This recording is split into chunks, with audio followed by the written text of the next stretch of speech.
c'est parti pour la correction de la deuxième partie de ces révisions. Partie où vous avez droit à employer Python. Que ce soit avec Spider, Jupyter ou n'importe quoi d'autre, Paizo ou n'importe quelle IDE, ou avec le module intégré dans Moodle qui est CodeRunner. Alors moi ici, pour l'exemple, je vais employer CodeRunner. On vous demande quoi ici? On vous demande de définir une fonction renvoyant la somme des nombres entiers positifs de 1 jusqu'à n inclus. On va zoomer un petit coup, voilà. Cette somme devant être divisée par d. Donc la fonction s'appellera integerSumDiv. Alors là c'est très important, vous voyez que CodeRunner va employer des tests, et donc le nom ici doit être absolument identique à ce que vous allez écrire. Donc je vais commencer par définir cette fonction, et la meilleure idée c'est de copier, coller. Cette fonction, on voit qu'elle demande deux paramètres, n et d. C'est parti, n et d. Deux points, et ici je vais pouvoir définir ma fonction. Et donc, qu'est-ce que je dois remarquer? C'est que je vais devoir faire la somme des nombres entiers de 1 jusqu'à n inclus. Donc ce que j'aimerais bien faire, c'est une somme de n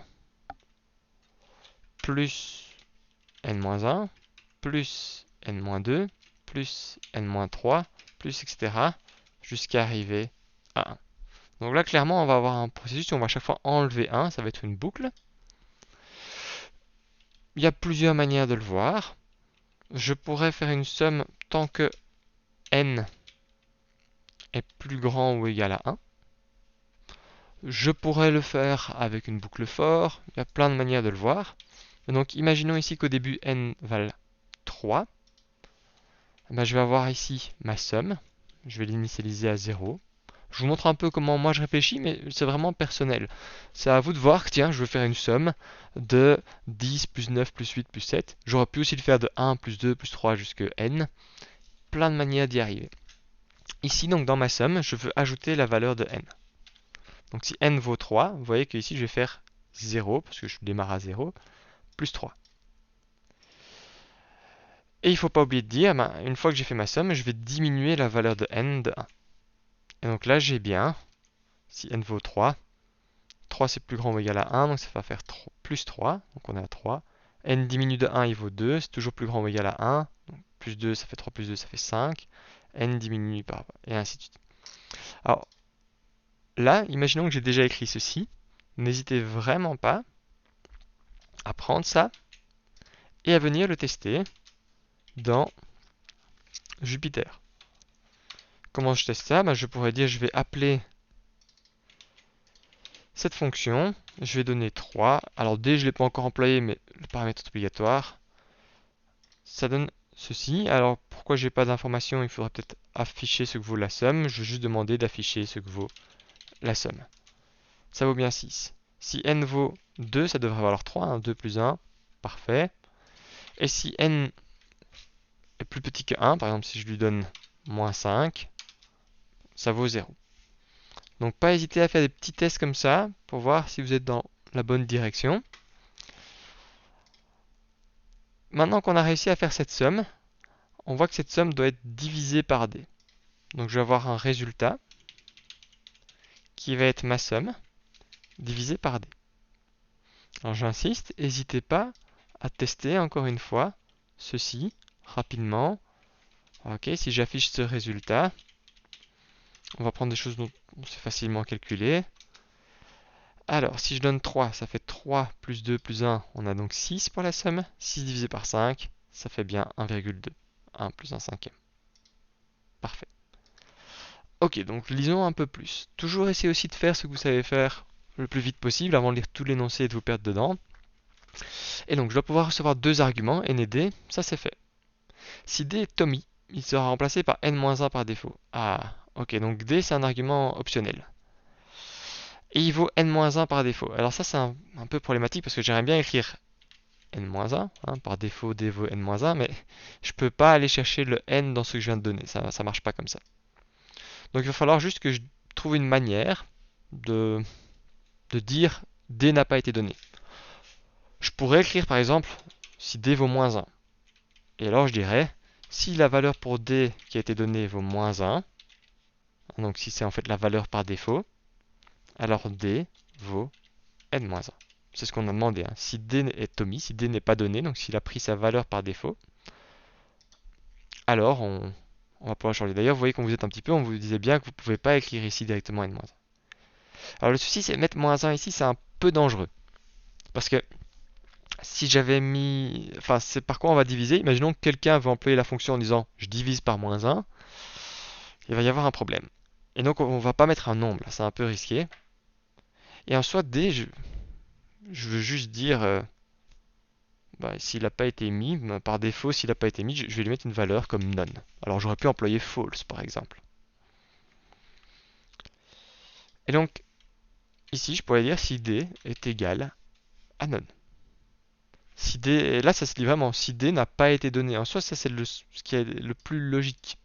Si d n'a pas été donné, alors on remplace d par n-1. Encore une fois, on va tester ça le plus vite possible. Et donc, je reprends ma fonction dans son stade. Si j'appelle integer sumDiv, avec par exemple 3, et qu'à la fin je vais demander d'afficher le résultat, ça m'affiche 3. Alors réfléchissons, est-ce que c'est logique? On va repasser dans ma fonction. D n'a pas été donné, donc il vaut bien none. Donc D devrait valoir n-1. N c'était 3, donc D vaut 2. Donc ici D vaut 2, ok. Ensuite, ma somme. Là je fais ma somme, ça va faire 3 plus 2 plus 1, ça fait 6. Et 6 divisé par 2, 6 divisé par 2, ça vaut 3. Et donc c'est bien ce que j'avais là. Tiens, tant que je suis ici, je vois que sum c'est mis en vert. Parce que de fait, il y a une méthode qui s'appelle sum qui permet de faire la somme sur une liste. Ça c'est pas une bonne idée. Alors c'est pas faux, parce que ici on va pas employer cette fonction sum. Mais c'est toujours une bonne idée de ne pas employer des choses qui sont déjà faites dans Python, de ne pas casser ce qui est fait, tout comme je pourrais appeler une variable print et lui mettre 5 dedans, mais c'est pas une bonne idée. Donc même si c'est pas faux d'appeler ça sum, on va le remplacer par sum en français tant qu'à faire. Donc ici j'arrive à un code qui est vraiment pas mal, et vous voyez que là j'ai fait des petites modifications, je peux le copier, coller dans CodeRunner. Vous pouvez vraiment passer de l'un à l'autre si vous êtes plus à l'aise.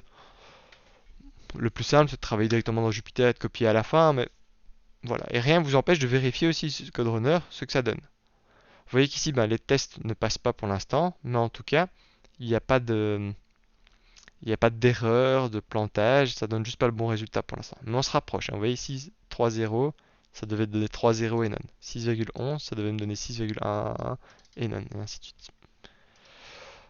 Ok. Donc là, j'ai fait pour l'instant ceci. Deux arguments n et d peut être omis. Très bien. Alors le nombre renvoyé, je dois renvoyer quelque chose. Doit être un réel avec deux chiffres après la virgule. Pour cela, vous pouvez employer la fonction round de Python. Donc je dois renvoyer, pas afficher, mon résultat. Mais si je fais ça, on peut regarder si je fais vérifier. Je vais avoir des problèmes ici. Moi j'ai renvoyé 6 à 1, alors que là, j'attendais 6,11. Donc ça c'est un problème.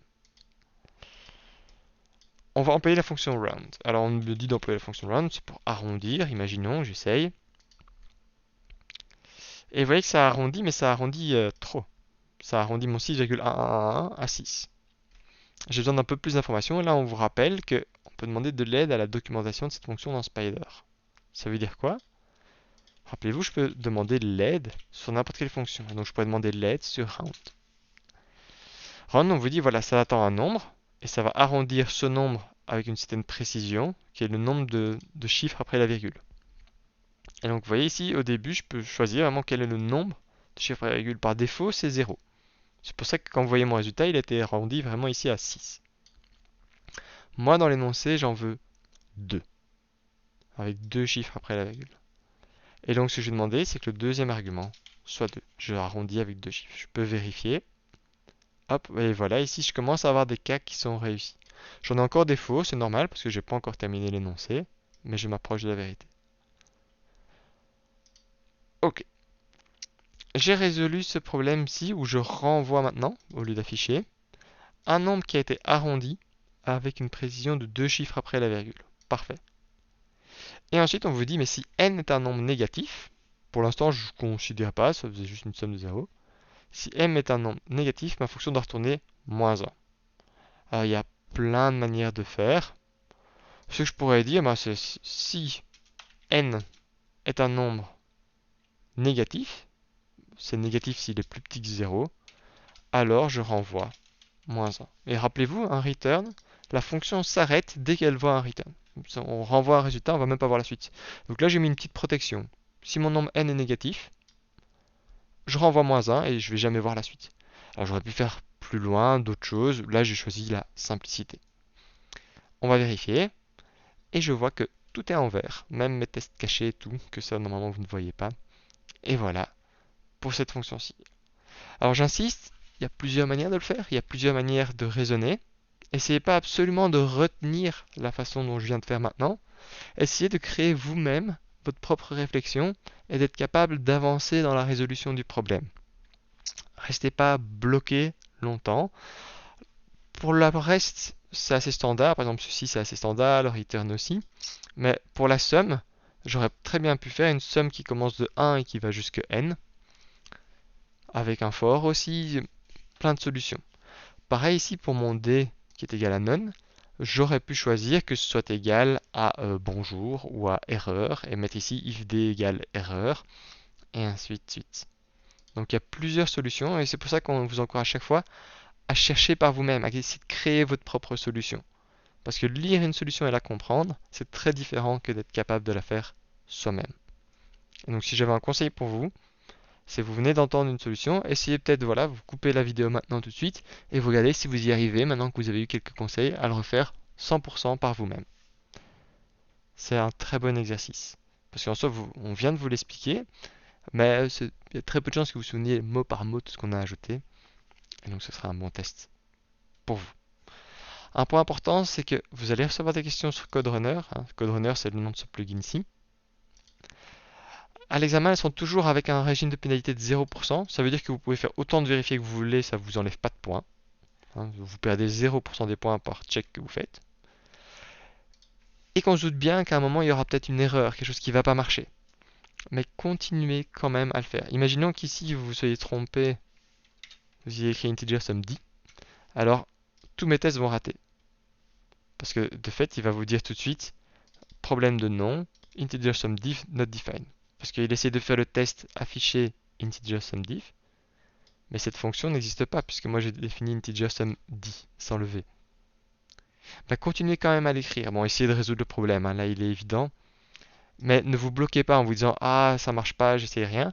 Nous on corrige à la main. C'est pas parce que CodeRunner va vous mettre 0 que nous on va vous mettre 0 et on va regarder.